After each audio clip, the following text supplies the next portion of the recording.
I don't remember when exactly this morning began. Perhaps it started even before dawn, when the forest was as silent as a drowsy animal sleeping after the hunt. I went out to gather mushrooms, a familiar autumn ritual that always brought me peace. But this time, something in the air felt different. Even the scent of moss seemed alien, as if something ancient was hiding within it, something that had been waiting for me all along. I walked along the path that wound between the pines, holding a basket and a knife in my hand. The sun slid across the trees, casting long shadows, and it seemed like those shadows moved just a bit faster than they should. I tried not to pay attention. The main thing was to find a mushroom, white, smooth with a shiny cap. That's how I convinced myself that everything was normal, that this day would be ordinary. But the forest breathed strangely. Sometimes it seemed to me that it held its breath when I stopped. I heard a branch crack somewhere in the distance. Then another, as if someone was walking behind me trying to step carefully, but not too skillfully. I looked back. No one, just branches swaying in the wind. But there was no wind. I moved forward again. Mushrooms were rare, and each one found seemed like a reward. I cut one, then another, and at some point, I noticed something strange. Every time I bent down, the forest became louder, rustling, crackling, as if someone was sneaking closer when I wasn't looking. And when I raised my head, silence. Absolute, deaf, heavy, like in a basement. I tried to calm myself. I said out loud that it was just nerves, just imagination. The forest likes to play with your senses. It's old, and it holds many memories. But then, when I spoke those words, something repeated them after me. Quietly but clearly. My own voice, only slightly distorted, as if spoken by someone else.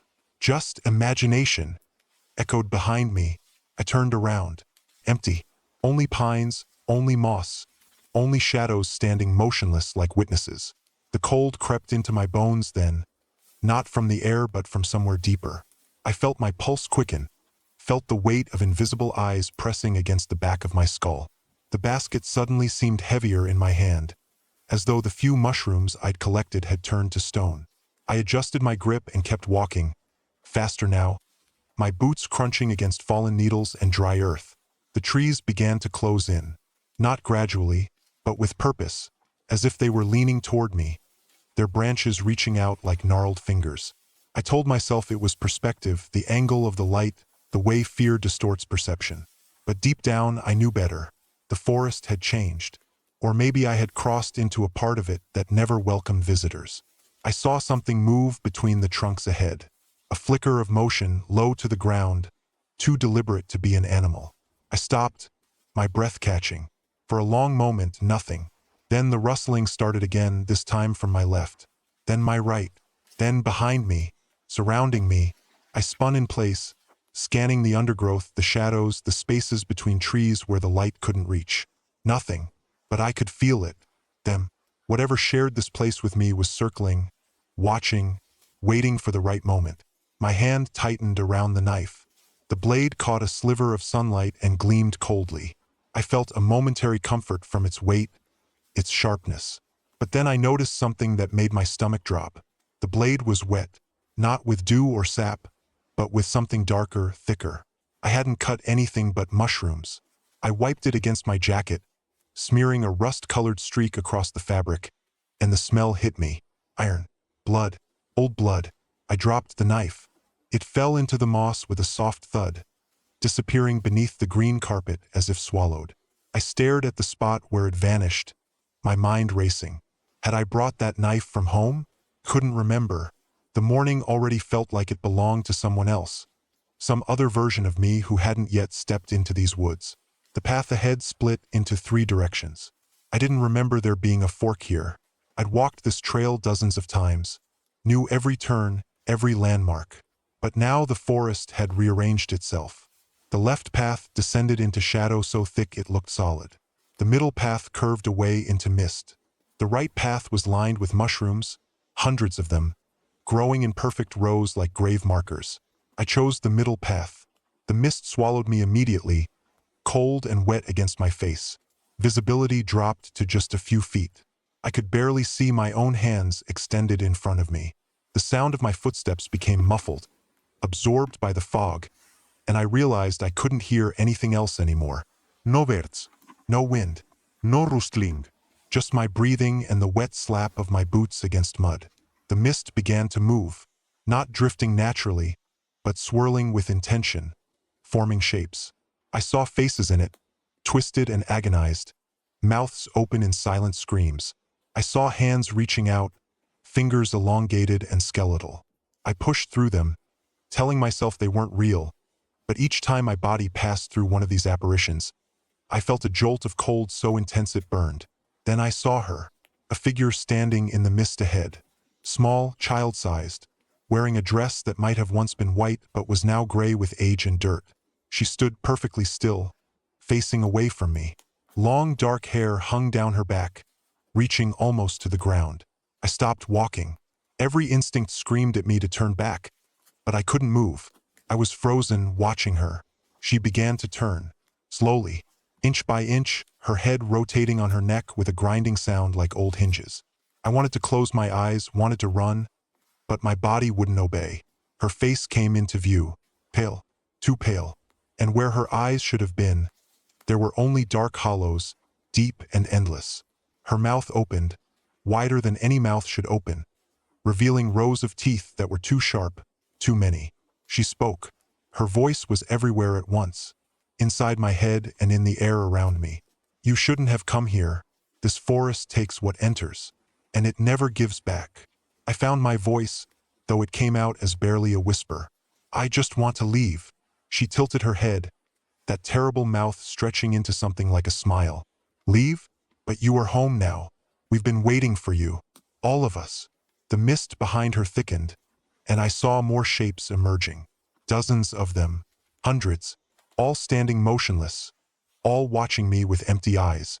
Men, women, children, some wearing clothes from this decade, others from decades past, centuries past.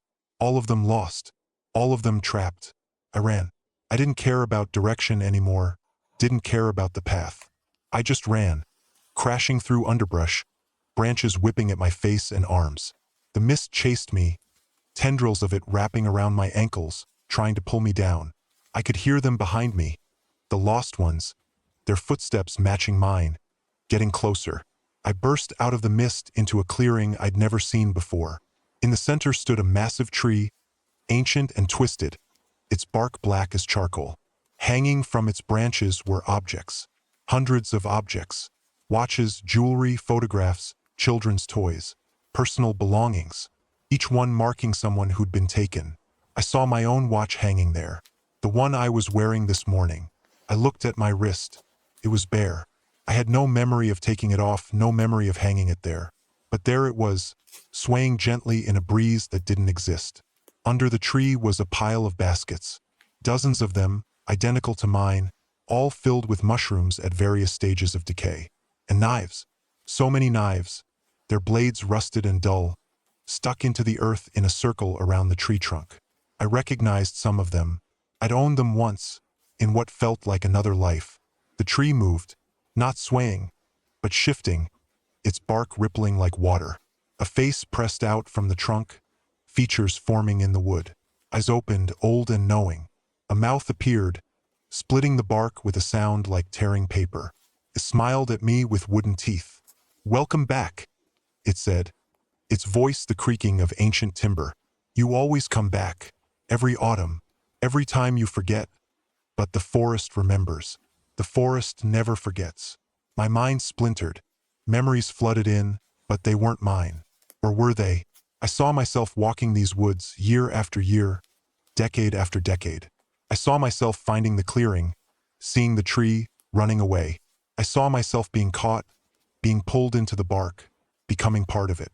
And then, impossibly, I saw myself waking up in my bed the next morning, convinced it had all been a nightmare, convinced I'd never gone into the woods at all. But I had, over and over again. How many times? How many years? How many lifetimes? The tree's roots burst from the earth, wrapping around my legs, pulling me toward the trunk. I clawed at the ground, my fingers digging into soil that felt warm and soft, like flesh. The faces in the bark multiplied, all of them mine, all of them screaming silently. I was joining them, becoming part of the tree's collection. Another lost soul, another season's harvest. But then I heard something different, a sound that didn't belong to the forest. A car horn, distant but real, proof that the world still existed beyond these trees. I focused on it, used it as an anchor, and pulled. The roots tightened, crushing, but I pulled harder. Something gave. Not the roots, but something inside me. A barrier broke, and suddenly I was moving, not toward the tree but away from it. I ran again, this time following the sound of that horn. The forest fought me every step. Branches grabbed at my clothes. Roots erupted from the ground to trip me. The earth itself seemed to tilt, trying to roll me back toward the clearing. But I kept running, kept moving toward that sound of civilization, that reminder that I wasn't completely lost. I saw light ahead. Real light, sunlight breaking through the canopy. I could see the edge of the forest, could see the road beyond. Safety was just ahead. I pushed through the last line of trees and stumbled onto asphalt. I made it. I was out. But as I stood there, gasping, covered in scratches and dirt, I realized something was wrong. The road was empty. No cars. No sound. The world beyond the forest was silent, frozen, like a photograph. I turned to look back at the trees, and that's when I saw him, standing just inside the tree line, watching me. It was me, exactly me. Same clothes, same face, same expression of confusion and fear. He raised his hand and waved, slowly. Then he smiled, and it wasn't my smile. It was something else wearing my face. I looked down at my hands. They were translucent, fading. I could see through them to the pavement below. I touched my chest and felt nothing. No heartbeat, no warmth, just cold, just emptiness. The truth crashed over me like ice water. I hadn't escaped. I'd never escaped. This road, this moment, it was all part of the forest's game. The tree had let me think I'd made it out, let me believe I was free, just so it could show me the truth. I was already gone, had been for a long time. The version of me standing in the trees stepped forward onto the road. He was solid, real, alive. He picked up a basket that appeared at his feet, checked that his knife was secure in his pocket, and started walking along the road, back toward town, back toward my house. He was going to live my life now, take my place, be me in the world I could no longer touch. And I would stay here, on this empty road between worlds, watching him go, watching him forget, until next autumn when the cycle would begin again. I tried to scream, but no sound came out. I tried to move, but my feet were rooted to the pavement. I was becoming part of this place, another ghost, another echo. The forest had claimed me completely. From somewhere behind me, I heard footsteps, slow, deliberate, approaching. I couldn't turn to look. I already knew what I would see. The girl with no eyes, the lost ones, the tree itself, spreading its influence beyond the woods, claiming the road, the world, everything. The footsteps stopped right behind me. I felt cold breath on my neck. And then a whisper, in my own voice, but not from my lips. You should have stayed on the path. You should have never looked back. But you did. And now you're ours forever. Everything went dark. When light returned, I was back in the forest, standing in front of that massive tree. My basket was at my feet, full of fresh mushrooms. My knife was in my hand, clean and sharp. The sun was just rising, painting the forest in golden light. It was a beautiful morning, perfect for gathering mushrooms. I bent down and picked up the basket, felt right in my hand, familiar and comfortable. I started walking along the path, humming quietly to myself. The forest was peaceful, welcoming. Birds sang in the branches. A gentle breeze rustled the leaves. Everything was perfect.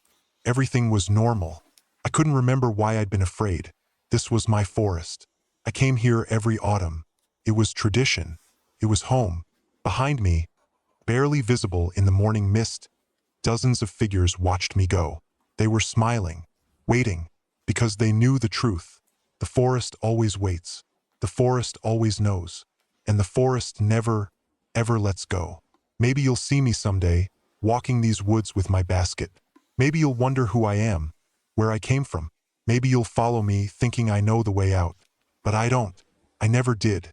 I'm just another part of the pattern now, another player in the forest's eternal game. And if you ever hear your own voice calling from the trees, if you ever see yourself standing in the shadows watching, don't look back. Don't acknowledge it. Because once you do, once you break that rule, the forest knows you've noticed. And once it knows, it will never stop calling your name. I'm still here, walking, gathering, repeating the same movements, the same paths, the same ending. Over and over, forever. The forest takes care of its own. And now I'm one of them, one of the lost, one of the harvest. This is my warning, my last message from the other side.